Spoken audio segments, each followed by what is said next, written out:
যাই, আজকে কিছু গাছ কেটে নিয়ে আসি। আজকে কিছু গাছ বিক্রি করলে অনেক টাকা পাবো। যাই। হ্যাঁ, ওই তো ওখান থেকে তো এর আগে গাছ কেটেছিলাম। যাই, আজকে এখান থেকে কিছু গাছ কাটবো। হ্যাঁ।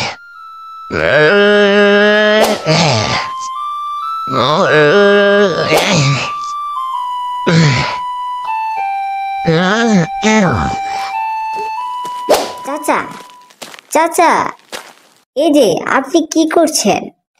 এখানে গাছগুলোকে কাটছেন কেন? আমি কাঠুরে, গাছ কাটাই আমার পেশা।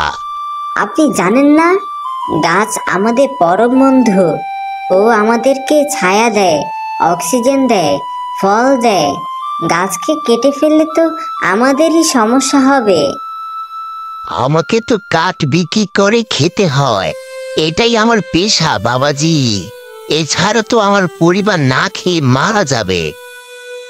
আচ্ছা, আপনি তাহলে নিচের অংশে থাকা শুকনো ও অতিরিক্ত ডালগুলোকে কেটে কাঠ বানিয়ে বিক্রি করুন।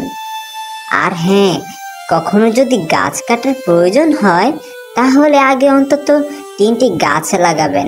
মনে রাখবেন, গাছ বাঁচলেই আমরা বাঁচব। তুমি ঠিক বলেছ। এখন থেকে আমি একটি গাছও কাটবো না।